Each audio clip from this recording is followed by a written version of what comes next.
Ya, kita akan ngobrol-ngobrol. Ini dia orangnya, Arthur dari Tanjung Priuk, Interisti Tanjung Priuk. Apa kabar, Arthur? Baik. Nah, Arthur, kita mau nanya nih, gimana Inter sudah 7 pertandingan di Liga Italia, kemudian 3 pertandingan di Liga Champions. Jadi kalau di Liga Champions belum ada kemenangan berarti ya, di Liga Champions ya? Belum ada di Ya, Champion. Dia berapa kali? Dua seri satu kalah ya. ya kalah sama Madrid, terus imbangnya sama Gladbach, sama satu lagi siapa gitu yang di Liga Champions itu. Nah, Shakhtar Donetsk. ya Shakhtar Donetsk. Padahal Shakhtar Donetsk juga sudah sempat dikalahin di bulan Agustus ya, belum lama gitu loh, maksudnya baru 2 bulan yang lalu ya, baru Agustus dikalahin di Europa League. Nah sekarang ketemu lagi di UCL, ternyata ya nggak bisa dapat poin penuh juga. Oke, kita bahas dulu nih. Inter gimana nih menurutmu sejauh ini secara performa ya? Kalau di 5 pertandingan terakhir baru 1 kali menang, 3 kali imbang, 1 kali kalah. Gimana nih? Ya, Coba kita biar teman-teman yang Interisti, yang nggak Interisti pun bisa dengar dari perwakilan Interisti, tifosi Inter. ya ini sih pendapat gua pribadi ya. Menurut yang musim ini sama musim lalu, ini buruk banget, justru menurun. Di saat Conte diharapkan grafiknya menanjak, karena kan season pertama kan ibaratnya dia kayak masih ngebangun tim. Ya. Season kedua harusnya berarti timnya udah mulai bersaing untuk menjadi juara. Tapi ya kenyataannya Inter mainnya buruk banget. Dan ketemu tim yang kuat, jelek banget. Bahkan ketemu tim-tim yang levelnya lemah pun juga, permainannya juga nggak bagus-bagus amat juga gitu.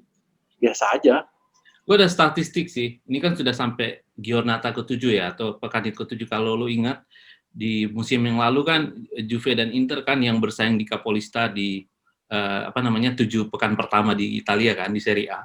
Nah ini gue punya data, gue simpan, Inter pas giornata ke-7 itu dia bertemunya Juventus kan, kemudian Juventus menang kan di Giuseppe Meazza menang 2-1, lalu akhirnya Inter jadi turun peringkat kedua. Nah, sampai giornata ke-7 di musim lalu, Inter sudah mencetak 14 gol, kemasukan 4 gol, dan 1 kali kalah. Jadi 6 kali menang, nggak pernah imbang, 1 kali kalah, dan itu kalahnya sama Juventus pas dia lawan di pekan ke-7, dan akhirnya Juventus yang dapat poin 19, Inter poin 18, dan akhirnya Juventus di Capolista, Inter yang kedua. Nah, sementara kalau kita lihat Inter nih, yang musim ini, sekarang peringkat 7 nih. Jadi pekan ke-7 sekarang berada di peringkat ke-7 dengan poin 12. Sementara yang paling dekat kan poin Roma di peringkat 4 poin 14. Nah, Inter sudah mencetak gol 16 dan kemasukannya 11. Nah, dari lu apa sih yang berubah signifikan nih dengan Inter nih? Sementara kan kalau tadi lu bilang musim kedua harusnya dia sudah ngegas nih, sudah dapat nih skemanya atau sudah kawin lah antara ide dan kemauan Conte dengan Ya, pemain. jadi gini sih, gue ngelihatnya. Si Conte ini kan pelatih yang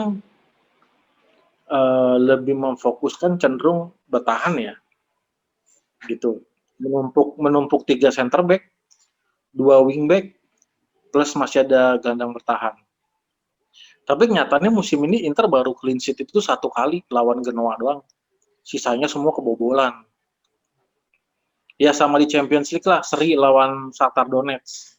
Tapi mencetak Gitu. gol musim ini lebih banyak dari musim lalu, nggak signifikan sih. Musim lalu 14 gol, kemasukannya cuma berapa ya? Kemasukannya dikit lah musim lalu itu ya, 14 gol, cetak 4 gol kemasukan.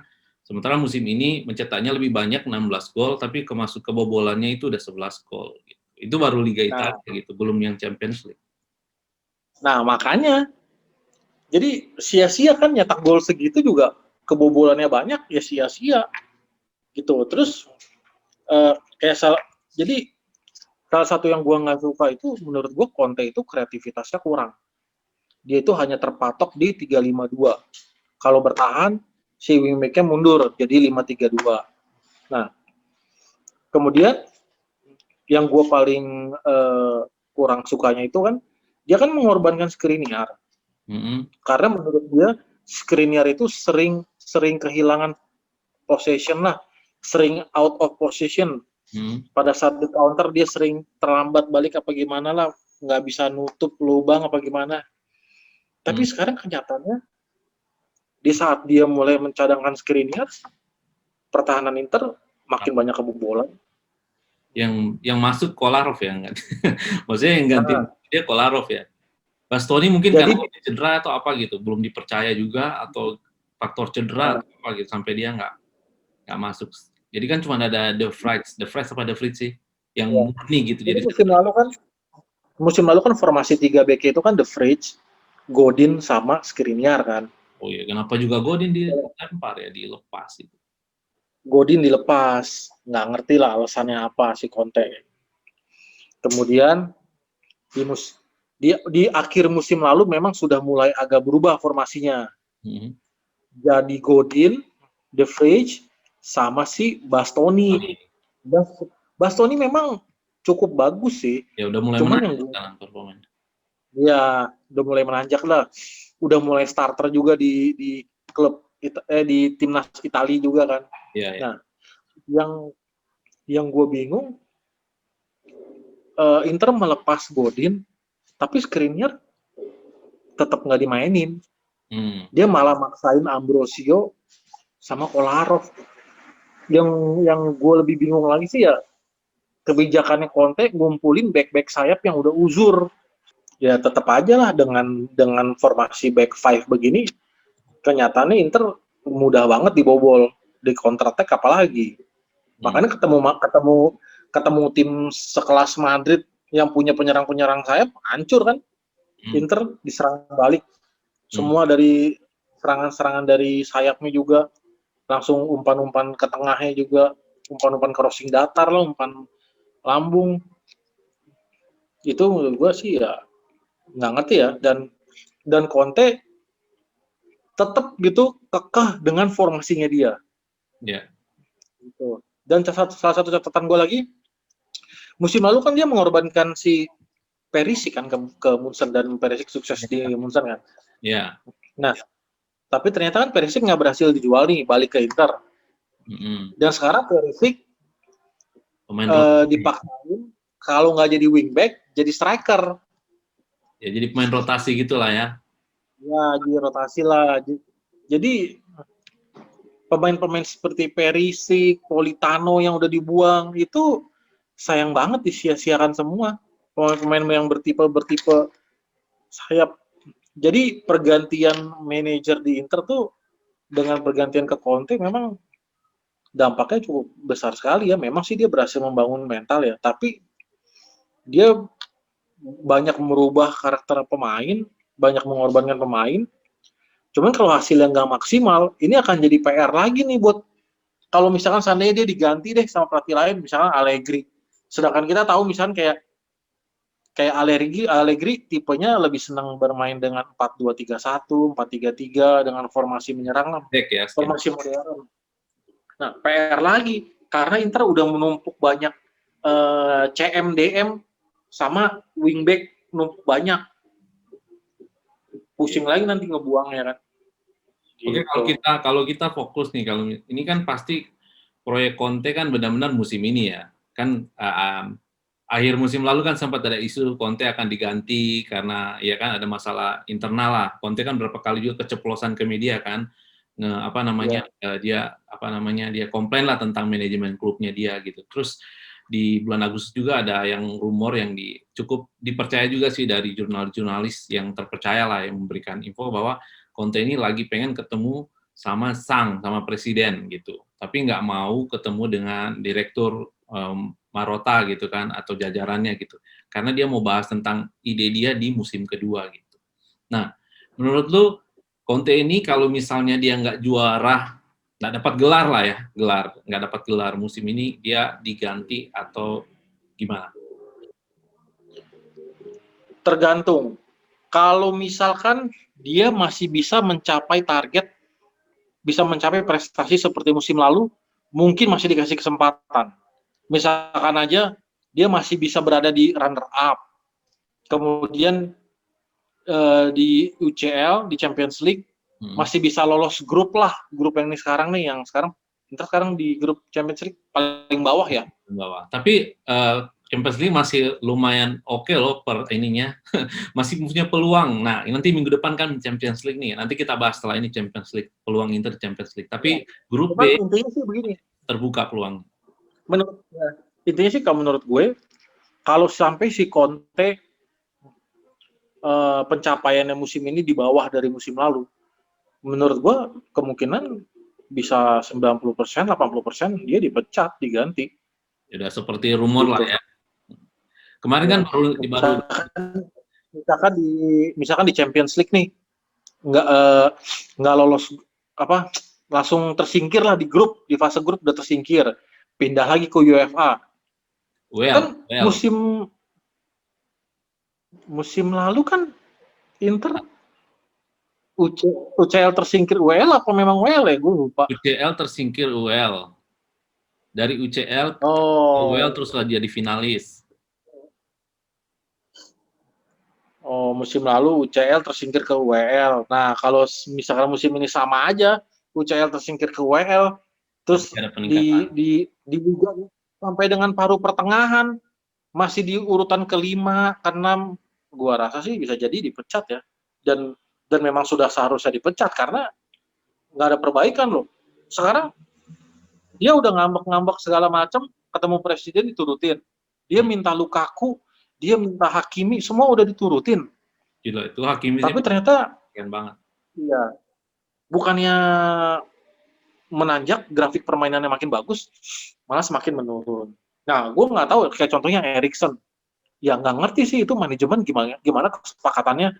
Kok ya itu dia udah dibeliin, itu sebenarnya nggak dimaksimalkan. Itu sebenarnya Eriksen tuh dibeli ide pelatih atau memang karena strategi manajemen aja Marotta gitu yang ngelihat ada potensi keuntungan di situ gitu.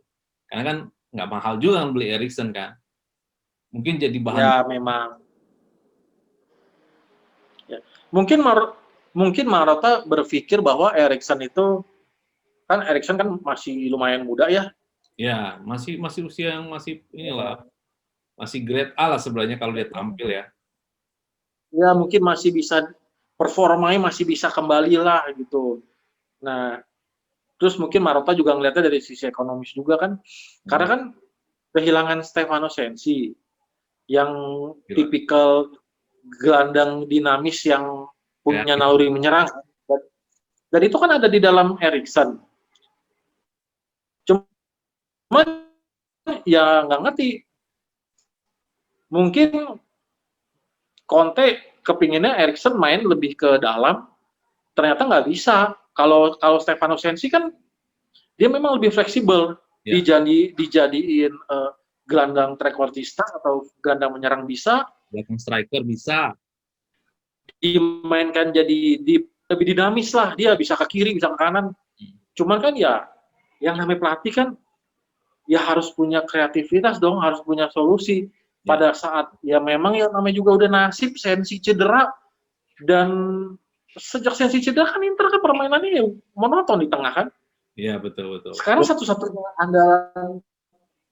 salah satu-satunya andalan di tengah ya tinggal Barella dan ya. Brozovic pun juga permainannya nggak sebagus musim lalu. Lagi turun juga kayaknya performa dia ya, maksudnya atau apa tuh? Kayak nggak inkonsisten. Ya, Brozovic juga lagi menurun performanya memang. Gitu. Ya makanya yang gue bingung sih, kenapa si Conte nggak mencoba formasi lain yang siapa tahu Eriksen bisa mengeluarkan kemampuannya dengan posisi itu gitu loh. Ya misalkan dia sekali-sekali kalau lawan tim lemah dia rubah ke 4-2-1-3 dengan memasang Skriniar dan De Vrij, dengan memasang back sayap, dengan memasang Eriksen jadi trequartista, kemudian Barella duet sama Brozovic jadi di playmaking kan bisa. Atau 4-3-1 gitu ya.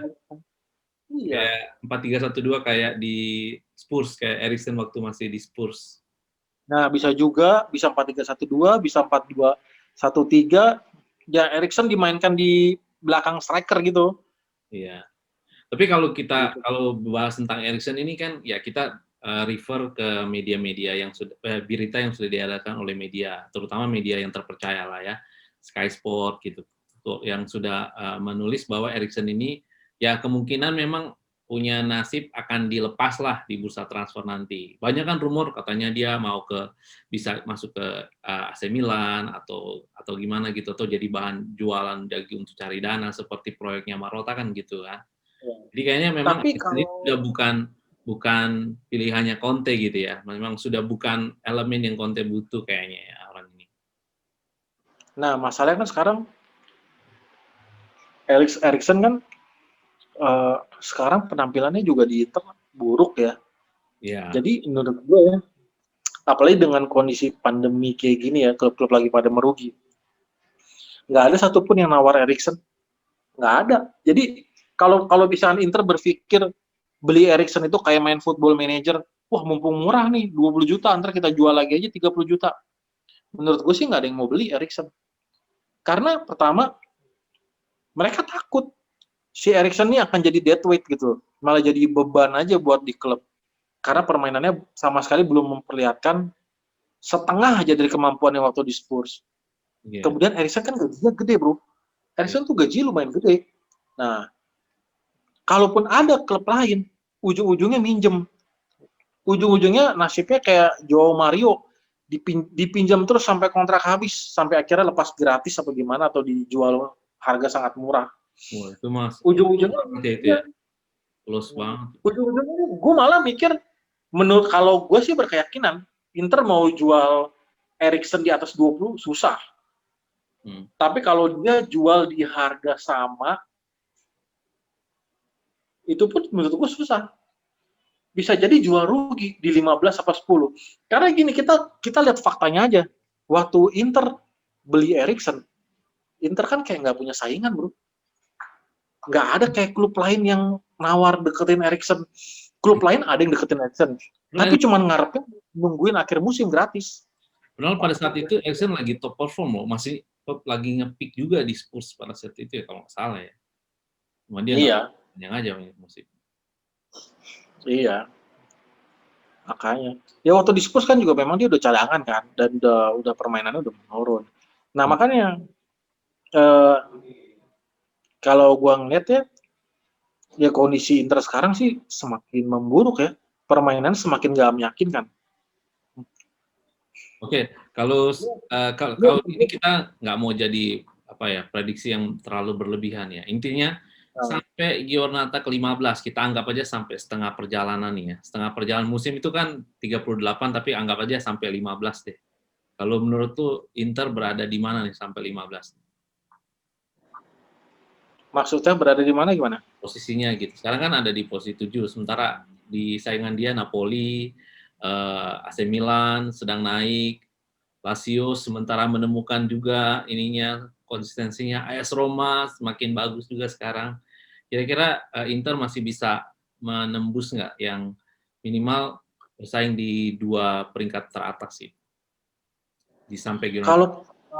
Kalau misalkan Inter masih mainnya angin-anginan kayak begini ya, prediksi gue ya kalau untuk tetap lolos UCL sih masih sangat mungkin gitu. Ya mungkin kalau ngeliat permainan seperti sekarang sih, prediksi gue kalau nggak peringkat 4, peringkat 5 ya. Berarti turun dari musim lalu ya. Sementara musim lalu kan konsisten 3-1-2-3, 1-2-3 kan dari musim lalu. Oke, bro. Musim lalu kan ya 1-2-3 dan bahkan sampai mempertipis jarak sama Juventus yang tadinya udah jauh kan. Nah kalau musim ini sih menurut gue berat ya.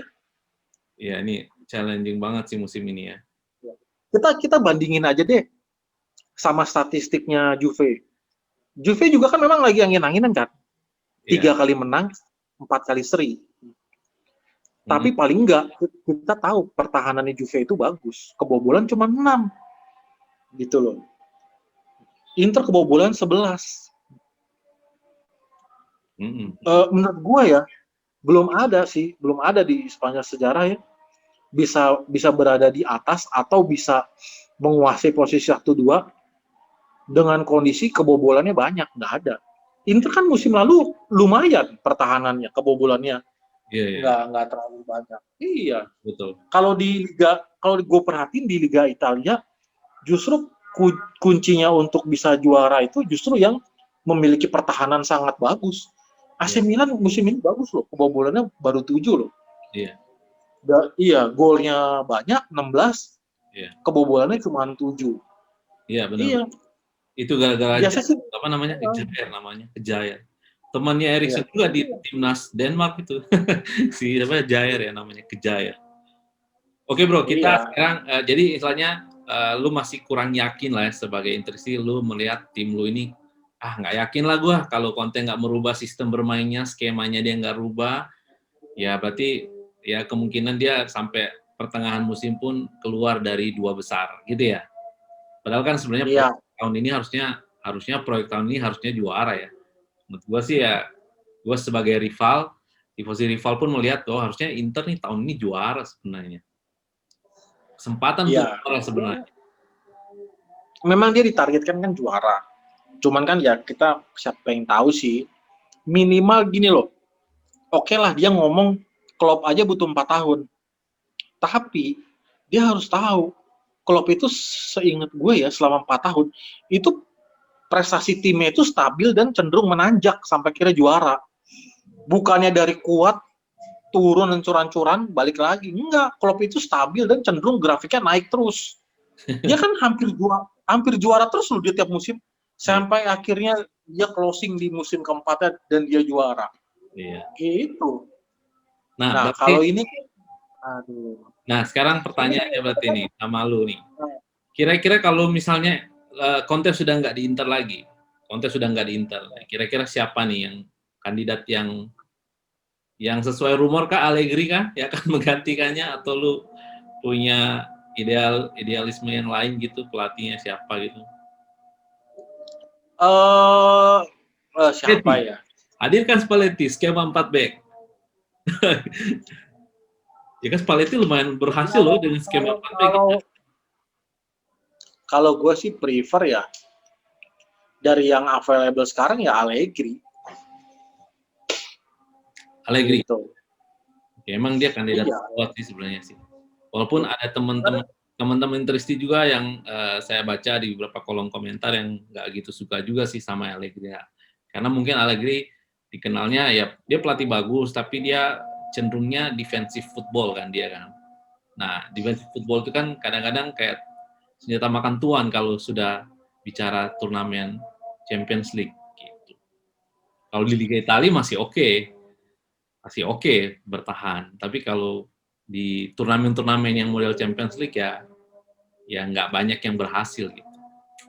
Oke, jadi pilihan lu adalah Allegri berarti ya?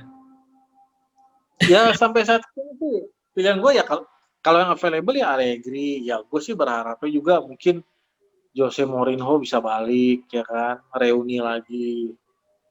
Membawa kembali Tuh, kan. kejayaan tahun 2010. Mantap. Nah, kan udah 10 tahun nih, tahun genap, ya bisa balik lagi. Itu sih. Karena menurut gua Inter ini kan selalu dari dulu masalahnya mental kan. Ya salah satu pelatih yang jago buat ngedongkrak mental itu ya Mourinho. Ya. Iya.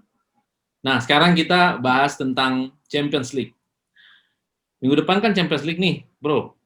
Champions League Iya. Inter akan melawan Real Madrid. Main tapi sekarang home away udah nggak terlalu signifikan kan pengaruhnya kan, nggak ada penonton pula. Apa yang mau diharapkan ya, home dan away kayak nggak begitu berasa secara intimidasi mental pemain lawan. Nah, Inter sekarang punya 2 poin. Sementara dia punya 3 kali kesempatan bermain untuk cuman mau cari runner up aja deh, cari runner up. Nah, kira-kira lu prediksi gimana tuh? Sementara Gladbach udah 5 poin loh, dia cuma butuh 3 kali, 1 kali menang, 1 kali imbang, kayaknya dia sudah lumayan juga sih bisa. Ya kalau gue sih ya ngomong apa adanya aja. Menurut gue Inter bakal tersingkir di fase grup ini. Tersingkirnya sebagai ini ya, juara 3 peringkat 3 dan mutasi ke Eropa Ya League. peringkat 3. Nah, peringkat 3 lah. Nanti kan ketemu Real Madrid nih ya di kandang Inter ya. Hmm. Ini aja gue nggak yakin menang. Feeling gue seri lawan Real Madrid.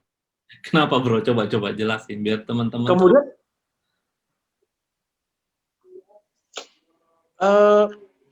sekarang kan udah 4 pertandingan, kemudian seri dan kebobolan semua lagi, kecuali lawan Shakhtar ya 0-0. Nah, kita kan tahu selalu permasalahannya Inter itu adalah masih di pertahanannya. Kemudian support dari tengahnya itu juga kurang ke barisan depannya. Jadi ya serangannya tuh kreativitasnya kurang, memang monoton gitu loh. Permainan juga monoton.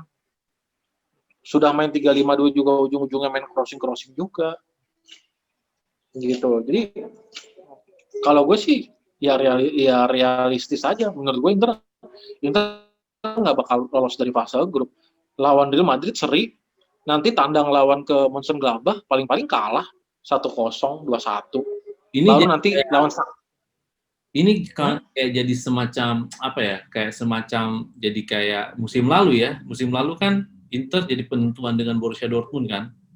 Di antara bayang-bayang Barcelona juga kan, bayang-bayang Barcelona dan Borussia Dortmund kan saat itu kan. Dan pertandingan melawan Borussia Dortmund jadi penentuan gitu. Nah, ini kalau kita lihat jadwalnya Inter setelah Madrid, terus minggu depan dia ketemu Mönchengladbach, itu 2 pertandingan krusial sih. Kalau benar-benar nggak dapat poin maksimal di situ, ya udah benar kata lu ya, akan tersingkir.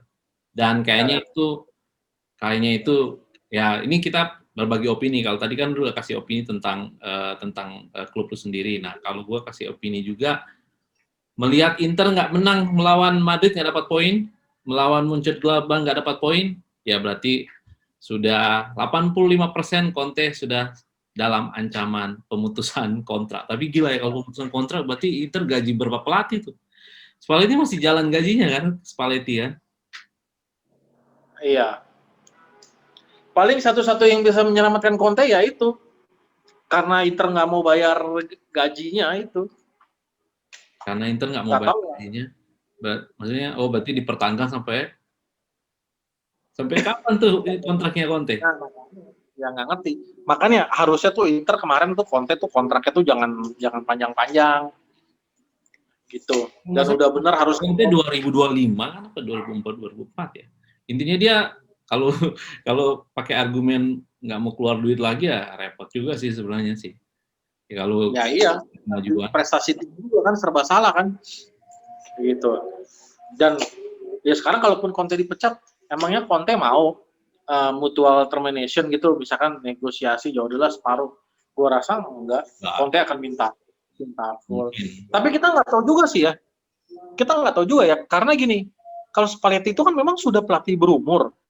Jadi ambisinya gitu, adrenalinnya tuh udah nggak terlalu gitu loh bro. Karena gini, kalau dia selama dia masih terima gaji, artinya kan dia nggak boleh terima kerjaan di klub lain kan. Oh iya. Nah, kalau Spalletti itu kan kayak tipikalnya, gue udah tua, gaji gue gede, ya udahlah gue ngabisin aja sampai kontrak gue habis. Belum tentu ada klub lain yang bisa bayar gue segitu. Nah, kalau Conte ini kan masih umur produktif sebagai pelatih. Jadi kalaupun akhirnya dia dipecat, kemungkinan sih menurut gue masih bisa ya ditawarin perjanjian kompensasi gitu loh. Jadi nggak full gitu loh. Karena pasti Conte masih pengen ngelatih di klub-klub besar lain atau mungkin balik ke Premier League bisa jadi. Nah benar, yang Premier League tuh kalau nggak salah 2 hari lalu saya baca beritanya juga, Conte masih ada bilang bahwa dia masih bisa ada kemungkinan dia bisa balik lagi ke Premier League. Iya. Jadi ya kalau balik lagi ke prediksi ya. Ya pokoknya ini lawan Real Madrid di kandang Inter. Menurut gue sih itu udah penentuan bro. Apakah Inter akan lolos fase grup apa enggak? Ya. Seri atau kalah, menurut gue sih itu udah kartu mati lah. Iya. Karena sekarang di pertandingan berikutnya kan lawan Mönchengladbach. Iya. Berarti kan ini kan Inter lawan Real Madrid, Mönchengladbach lawan Shakhtar. Ya prediksi ya kemungkinan menang lah Mönchengladbach lawan si Shakhtar lah. Iya. kalaupun dia seri udah 6 poin. Nah, Inter kalau seri sama Madrid cuma 3 poin. Berat banget kan? Habis itu ketemu Gladbach. Kalau Gladbach bertahan aja di kandang sendiri, udah habis sudah Inter. Iya sih. Ya, ini jadi kayak persis seperti kayak musim lalu sih waktu ketemu Borussia Dortmund kan. Gila, itu persis banget nih skenario-nya nih akan terjadi nih. Jadi memang sayang sekali sih, kita kan sebenarnya udah ngelihat nih kayaknya musim kedua Conte ini akan menjadi juara nih, udah paling terkuat juara. Tapi kayaknya agak sedikit berbeda nih skenario-nya. Justru malah si AC Milan ini yang performanya yang lagi oke gitu, AC Milan ini. Jadi makanya ya dia di atas Inter sekarang. Tapi kita nggak tahu, kita akan lihatlah sampai pertengahan musim nantinya. Sampai pertengahan musim, orang bilang kan sampai pekan ke-10. Nah, kalau gue sih agak jauh lah, 15 baru bisa melihat tim mana yang konsisten berada di dua besar. Biasanya kalau sudah dua besar ya tinggal bergeser dikit-dikit lah, yang ranking 3, ranking 2, ranking 1, tinggal mereka ya bergeser dikit-dikit gitu. Jadi Inter ini menurut lo justru jauh dari frekuensi Kapolista berarti jauh banget ya bro, selama Conte masih melatih. Kalau mainnya masih kayak gini sih jauh banget lah. Kecuali nih tiba-tiba nih di game-game berikutnya bangkit gitu loh. Ya emang sih sekarang baru 7 pertandingan ya. Pertandingan tambah 10 pertandingan in total dengan Champions League. Ya liga sih masih panjang sih, memang liga masih panjang. Ini baru 7 pertandingan. Selisih dengan peringkat 1 pun cuma 5 poin. Cuman ya ini sih udah warning ya. Kalau misalkan si Inter masih terus terpuruk sampai dengan 5 game ke depan sih Conte bakal terancam banget ya. Iya. Gitu. Iya, betul. Nah, sekarang berarti hari Minggu ini bertanding melawan Torino. Ya, Torino sih ya nggak namanya aja sih besar, tapi Torino kan ya nggak terlalu gimana-gimana juga penampilannya. Tapi fenomena bertanding tim yang kecil ketemu dengan tim besar, pasti kan adrenalinnya berbeda ya. Nah, kira-kira gimana nih? Jangan-jangan malah hasil pertemuan dengan Torino ini kalau misalnya Inter menang, bangkit nih mentalnya nih. Jadi pertandingan melawan Madrid justru akan berdampak juga gitu. Ya, untungnya 2 game ke depan Inter mainnya di home ya, jadi nggak perlu traveling ya. Jadi dia menjamu Torino, kemudian 4 hari kemudian menjamu Real Madrid di Meazza ya, di San Siro. Jadi nggak perlu traveling jauh ya. Semoga ya kita tahu lah pemain cadangannya Inter juga kan tipis. Ya begitu aja kan kualitasnya kan. Kualitasnya masih agak jomplang lah gitu. Iya ya, Vecino, Ranocchia, ya begitu aja lah, ala kadarnya gitu. Jadi Inter juga mesti hati-hati nih. Dia harus full tim lawan Real Madrid. Kalau gue perhatiin ya, pemain-pemain yang Conte harus hati-hati, harus jamin dia harus main nih lawan Madrid nih ya. Barella itu wajib. The Fridge, Handanovic, The Fridge, Barella sama Lukaku tuh Conte wajib ada 4 pemain itu. Kalau dia mau bisa Hakimi melawan Madrid gitu. Hakimi lah. Ya Hakimi oke lah, tapi ya Hakimi sih oke. Cuman menurut gua yang lebih krusial lagi ya si The Fridge, jantung pertahanannya di tengah itu. Iya. Ya cuman The Fridge kan dia harus punya pasangan juga yang saling dukung sih. Mudah-mudahan sih Bastoni sih ya bisa naik itu performa Bastoni ini. Gitu.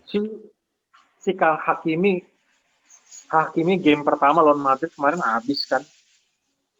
Iya. Ya dia memang kalau di eksploitasi untuk bertahan sih agak kurang dia memang, bro. Di Dortmund juga kan dan gue lihat cuplikannya bro, dia diintimidasi juga, dipanas-panasin sama si Ramos. Tahu dong Ramos kan, Hakimi kan mantan Madrid kan. Iya. Gitu. Makanya lawan Torino ini sih ya Conte mesti berhati-hati ya untuk memainkan pemainnya gitu loh. Karena kan dia kan harus mikirin UCL nih, Champions League.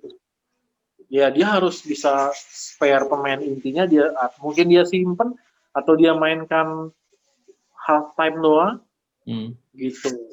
Tapi nanti kita lihatlah, Inter masih musim perdana juga, masih awal musim. Ini masih seperti lo bilang, jarak poin ke peringkat 1 AC Milan juga nggak terlalu jauh jaraknya. Jarak 2 game ya kayaknya ya, jarak 2 game. Lalu apalagi?